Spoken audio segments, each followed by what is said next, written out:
é reintroduzindo aquela mulher à vida naquela comunidade. Jesus então conta essa parábola, que os dois foram perdoados, e faz uma pergunta: qual dos dois amará mais? E a resposta de Simeão: suponho. Esse supõe é claro uma coisa: Simeão percebeu que caiu numa cilada.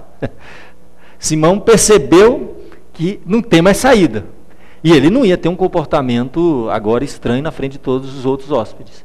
Ele diz: suponho. Já é uma ironia aqui, né? Que aquele a quem mais perdoou. E Jesus responde: julgaste bem. Meus queridos, o que estava acontecendo mais profundo ali é que realmente aquela mulher havia sido perdoada de grandes pecados. E aquele fariseu, e é interessante a Bíblia, porque a Bíblia, ela em muitas situações você vê verdadeira ironia. Quando a Bíblia diz assim, olha, melhor um pecador do que 99 justos que não precisam de perdão, de arrependimento. Existe algum justo que não precisa de arrependimento? A Bíblia está ironizando. O que está acontecendo aqui, na verdade, Jesus está ironizando. E naquela lição que Jesus trouxe para aquele homem, ele está dizendo assim: essa mulher é tão pecadora como você. A diferença é que ela reconhece, você não. Você precisa da graça e da misericórdia de Deus. Você fez coisas tão repulsivas ao receber alguém na sua casa.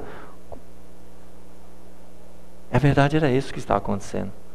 E porque você acha que você não tem muito pecado, e que você acha que você então não precisa de muito perdão, você pouco ama. Mas ela reconheceu os seus pecados, seus muitos pecados, foi muito perdoada, e por isso, muito ama.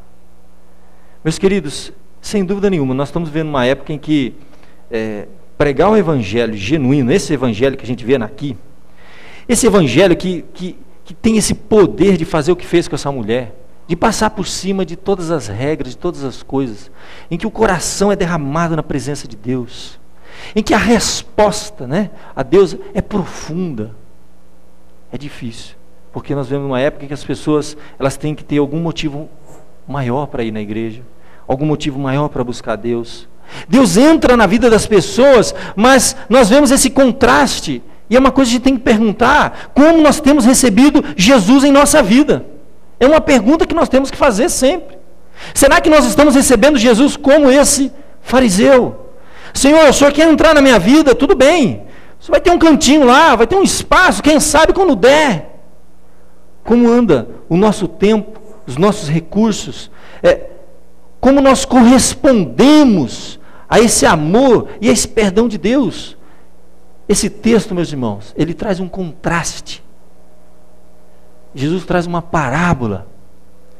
E é interessante que, como sempre, como aconteceu com o filho pródigo, quando acontece aqui com muitos outros casos, nós não sabemos o resultado final. Nós não sabemos a atitude daquele fariseu. Nós não sabemos se ele foi tocado, se arrependeu. Porque isso, então, na verdade, essas lições, essas passagens maravilhosas, profundas, elas ficam no ar, para que cada um de nós possamos ver que fim que nós vamos dar para a nossa vida, como nós vamos corresponder a essas verdades bíblicas.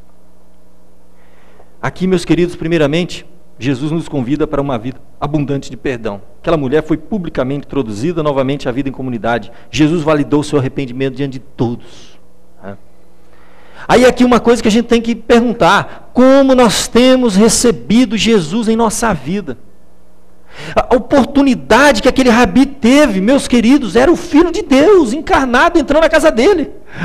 E ele ali com outras coisas, preocupado com tanta coisa, e perdeu uma grande oportunidade de corresponder, né, de reagir às oportunidades que nos são dadas, de corresponder ao amor de Deus. Olha, meus queridos, eu vou dizer uma coisa para você: servir a Deus, esquece, porque sempre vai exigir algum sacrifício. Para aquela mulher, exigiu muito sacrifício. Ela precisou passar por cima de muita coisa. Você pode imaginar o que o estigma daquela mulher diante daqueles homens, naquela cidade, fazer o que ela fez, né? Soltar os seus cabelos, lavar os pés de Jesus com lágrimas, aquilo devia ser de uma profundidade, de uma coisa assim. Há registros de coisas semelhantes de alguém que chegou ao ponto de beijar o pé de alguém, coisas raríssimas na sociedade daquela época. Por exemplo, há um registro interessante de um advogado que conseguiu absolver o seu cliente, não sei o termo certo, que iria ser executado por ser acusado de homicídio. Essa pessoa beijou os pés do seu advogado porque era uma dívida da sua própria vida. Ele lhe devia a vida. Essa pessoa estava beijando os pés de Jesus, porque ele estava dizendo o seguinte: a minha vida te pertence a partir de agora. Ela tirou aquele perfume que era tão importante, mostrando o seguinte: eu não preciso mais disso. Minha vida é tua, te pertence, está transformada. A pergunta que nós temos que fazer para nós: as oportunidades que Deus tem nos dado, como nós temos aproveitado? Os nossos recursos, o nosso tempo, os nossos dons, os nossos talentos. Eu temo, meus irmãos, que nós temos duas opções aqui: como Simão ou como a mulher que ungiu. É uma pergunta que nenhum de nós vamos responder aqui. Vai ficar no ar. Como ficou para a vida daquele Simão, a gente não sabe qual foi a reação dele depois de tudo aquilo. Que espaço e prioridade Deus tem tido na sua vida? Ficou para baixo aí, mas que espaço e prioridade Deus tem em sua vida?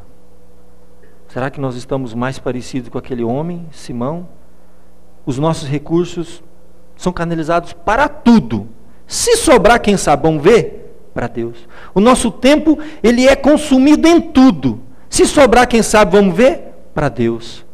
Os nossos dons e talentos têm lugares melhores para nós dedicarmos. É uma pergunta que tem que ficar no ar. Quem muito foi perdoado, muito ama. Quem pouco foi perdoado, a gente não pode exigir de quem não tem para dar. Feche seus olhos. Coloca a sua vida diante de Deus. Faz uma autoanálise da sua vida e pergunta: Senhor,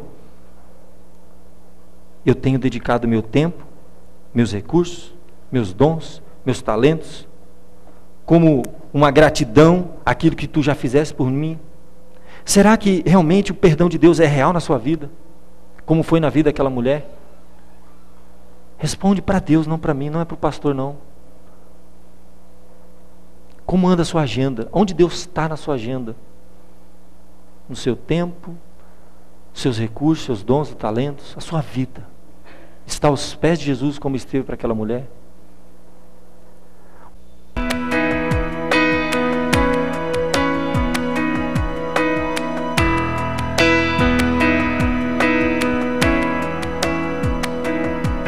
Naquela multidão só ele tinha cruz, a fim de perdoar o meu pecado.